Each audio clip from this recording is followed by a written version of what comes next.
Sag mir, was ist das für eine Welt, in der eingeboren, in deren Herzen eingestochen, ihre Familie nur am Waffen, ihre Herzen nur am Klopfen. Ein Volk voller Angst, ein Volk voller Mut, ein Volk voller Glaube, ein Volk voller Mut. Ja, mein Volk. देखिए, एक समय था जब Iraq और Iran के यजीदीस अपने पूर्वजों की तलाश कर रहे थे कि उनके पूर्वज इराक और ईरान में मोर देवता की पूजा क्यों करते हैं, क्योंकि इराक और ईरान में दूर दूर तक मोर नहीं पाया जाता और ना ही मोर इराक और ईरान का नेटिव्स है। इसलिए आज ज्यादातर यजीदीस अपने पूर्वजों को जान चुके हैं और वे अपने पूर्वज दक्षिण भारत के हिंदुओं को मानते हैं जो मोर देवता यानी कि भगवान मुरुगन की पूजा करते हैं। और उन्हीं सब यजीदी लीडर में से एक है अजीज तमोयन, जो अपने पूर्वज भारत के हिंदुओं को मानते हैं। इन्होंने ही ईरान के बॉर्डर के पास इराक में मौजूद एक पवित्र यजीदी स्थल को एंशिएंट हिंदू टाउन के रूप में इस्टेब्लिश किया है, जो आज कुछ ऐसा दिखता है, जो ईरान की सीमा के बिल्कुल पास में है। तो ये है यजीदीज का सबसे पवित्र स्थल जो इराक के लालिस में मौजूद है, जिसको यजीदीज लालिस टेम्पल कहा जाता है, जिसके टेम्पल के ऊपर हिंदुओं के मंदिरों के जैसे कलश लगता है और एक लाल झंडा लगाया जाता है जो एज इट इज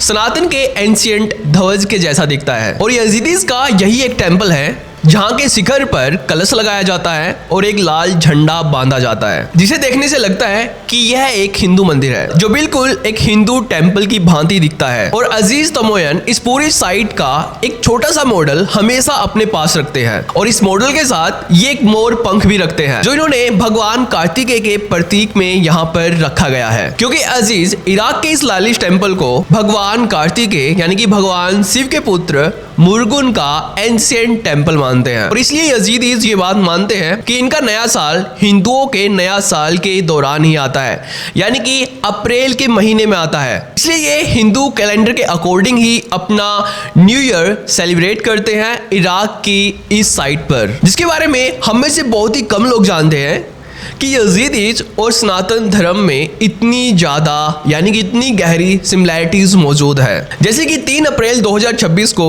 यजीदीज इराक की इसी जगह पर अपना नया साल सेलिब्रेट करेंगे कुछ इस प्रकार से।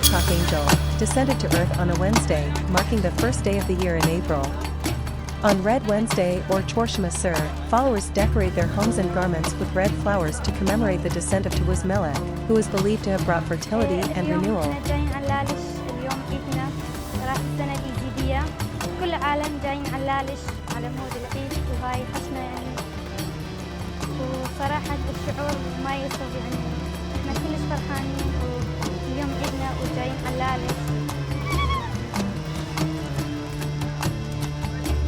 और यहाँ हम भारत में चैत्र शुक्ल पक्ष की प्रतिपदा तिथि को अप्रैल में नया साल बनाएंगे। यजीदीज अपना नया साल कुछ इस प्रकार से मनाते हैं, दीपकों को जलाकर। लेकिन इराक, सीरिया और ईरान के कुछ इलाकों में बसे यजीदीज असल में कौन है और इन्होंने ये एंशिएंट हिंदू गांव इराक में कहां पर बनाया है जो ईरान के बॉर्डर के बिल्कुल पास में है। आखिरकार यहाँ के यजीदीज टेम्पल हिंदू मंदिरों के समान क्यों होते हैं, क्यों इनके शिखर पर कलश लगाया जाता है और क्यों इनके शिखर पर लाल ध्वज लगाया जाता है। सबसे इंपॉर्टेंट कि क्यों यहाँ पर इसी मंदिर में एक भारतीय हिंदू महिला की पेंटिंग बनाई हुई है जो साड़ी पहने हुई है, जिसके बारे में हमने पिछली वीडियोस में भी बात की थी। और क्यों इराक और ईरान के मुसलमान यजीदीज को शैतान के उपासक मानते हैं और ईरान और इराक के आखिरी काफिर मानते हैं। तो चलिए जानते हैं इन्हीं सब प्रश्नों के जवाब आज की इस वीडियो में। तो दोस्तों, यजीदीज सनातन धर्म से उसी प्रकार से संबंध रखते हैं जिस प्रकार से सनातन धर्म से जैन, बौद्ध और सिख संबंध रखते हैं। दक्षिण भारत के बहुत सारे आर्कियोलॉजिस्ट ये बात पूरे विश्वास के साथ मानते हैं कि यजीदीज सनातन धर्म की ही एक खोई हुई जनजाति है जो प्राचीन समय में दक्षिण भारत से मिडिल ईस्ट में गई थी, या फिर कह लें जो पहले दक्षिण भारत के तमिलनाडु से मिडिल ईस्ट के इराक में चली गई थी। और इसलिए ओरिजिनल ये लोग यजीदी नहीं बल्कि या सिद्धि है। या मतलब दक्षिण और सिद्धि मतलब पूर्णता, यानी कि भगवान शिव के पुत्र मुरुगन की यानी कि कार्तिकेय की पूजा करते करते दक्षिण में जिनको सिद्धि प्राप्त हुई है वही लोग या सिद्धि या फिर कह लें यजीदी कहलाए। ऐसा बहुत सारे हिस्टोरियन मानते हैं। माना जाता है कि इराक में ये इस्लामिस्ट और जिहादिस्ट ऑर्गेनाइजेशन के अत्याचारों को सहते सहते यासिदी से यजीदीज बन गए। लेकिन अगर आज भी देखा जाए तो यजीदीज और यासिदी में ज़्यादा अंतर नहीं है। पर अगर अब भी आपको यजीदियों का दक्षिण भारत से कनेक्शन पर विश्वास नहीं हो रहा है तो मैं आपको यहाँ पर एक रियल एग्जांपल देता हूँ जिसको यजीदीज भी मानते हैं। यह है तुर्की की एडियमन सिटी, जिसको आप अदियमन भी बोल सकते हो अगर मैं ठीक से प्रोनाउंस कर रहा हूं तो। माना जाता है कि एंशियंट टाइम में यजीदीज तमिलनाडु से तुर्की की इसी अदियमन सिटी में आए थे, जिसको बाद में कुर्दिस्तान के नाम से भी जाना जाने लगा, जो अपने झंडे पर सूरज का चित्र बना के रखते हैं। और अदियमन शब्द तेलुगु भाषा में भी पाया जाता है, जिसका तेलुगु में अर्थ है, जहां पर अदि का अर्थ है प्राचीन और यमन का अर्थ है दक्षिण, जिससे पता चलता है कि प्राचीन दक्षिण लोगों का शहर जो तुर्की में मौजूद था। और दोस्तों अदियमन वर्ड तमिल में कितना ज्यादा पॉपुलर है इसको आप खुद गूगल पर सर्च कर सकते हो। यजीदियों को सनातन धर्म की पारंपरिक मान्यताओं में अपनेपन की भावना महसूस होती है,